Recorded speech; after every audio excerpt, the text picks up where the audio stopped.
Welcome to rebuilding a large Clarkson single-cylinder vertical steam engine. This one's all about looking at the bearings, the cylinder and the piston, and, dare I say it, painting the standard. What I'm doing at the moment is just checking that the bolts that hold the plumber blocks to the main box bed are actually threaded into the box bed, not just bolts, because when I look underneath this, the bolts are not fully screwed home. So I thought I'd just check this before removing the lock nuts. I will actually be leaving the lock nuts on these. It's a good idea so they never work loose. And here is the aforementioned underside view, and as you can see the bolts are not all the way in. As I mentioned in a previous episode, around the bolt holes at the top of the standard there's been some distortion of the metal.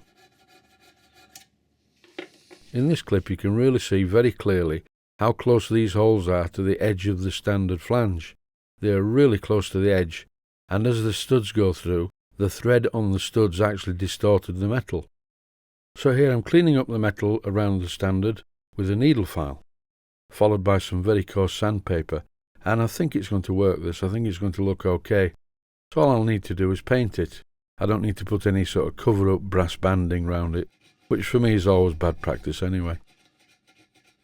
And while I've still got the needle file in my hand and the sandpaper, I'm cleaning up some more of the minor imperfections on the casting.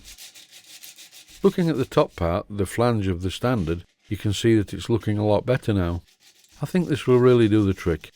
If the studs are still too tight to fit, I cannot enlarge these holes. What I'll have to do is profile the studs in the lathe. Over now to the piston and crosshead assembly. What I have to do is dismantle this and make a new piston.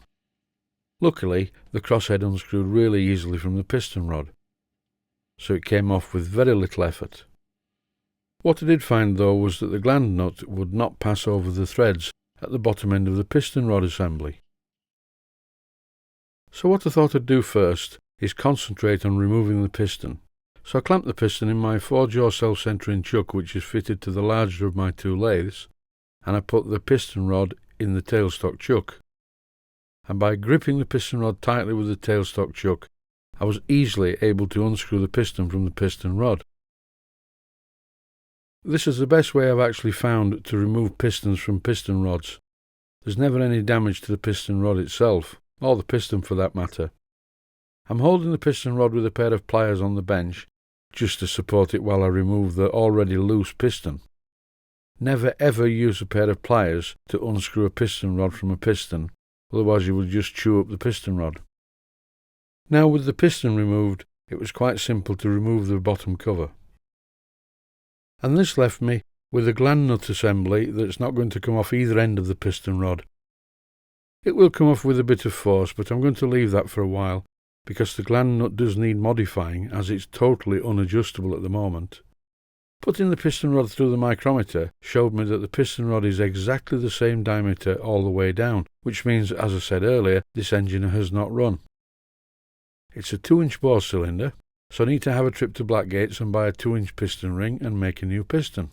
Another thing that tells me that this engine's never run is the state of the bore. The bore's quite well machined, but it's not the finest of finishes, and if I'm going to put a silicone piston ring in here, I want to make sure it's very smooth. I don't want to have to fit one twice. So I'm using a really crappy gadget here. This is a cylinder hone. I don't know where it came from, probably from the auction site we all know and love. And it's really naff, but it does the trick. It consists of 3 spring-loaded stones that go into the work and rotate, and you move the work back and forth. And be very careful not to pull the hone out too far, otherwise you're going to end up with a bell-mouthed cylinder. And it's quite useful, it's just not very well made. Anyway, by passing the cylinder over these cutting stones in the lathe, after quite a long time you will get a very smooth bore in the cylinder. So if you have one of these honing tools, be very careful with it because it could do some damage if it flailed around in the chuck, and keep the speed nice and slow. Don't make it go too fast. This clip shows me testing the smoothness of the bore with my finger, and it really is smooth. I'm very pleased with this. Having a quick look now at the outside of the cylinder, there are bad casting lines that need removing. This one in the middle, which would get in the way when I come to clad the cylinder, and if you look at each end on the flange, you'll see that it's uneven. So crack on with your needle file and take as long as you want, or do it the way I did it, using my small bench grinder. It made it a much quicker job, but if you've not had much experience of doing this, I recommend that you just use a needle file, because you're less likely to entirely destroy your beautiful casting. I'm not going to show how I did the job on the cylinder on my little bench grinder. This is a parental advisory explicit content because I'm going to start the painting. Before starting the painting, I took the engine outside and completely removed any grease using cellulose thinners. But today is a very, very windy day and it absolutely ruined my hairstyle, and I didn't want to take the camera outside in case it blew it over, so you'll have to imagine me doing that. I'm currently trying some paint which is Northeastern Railway green. I painted an engine in this green a while back and it looked quite nice.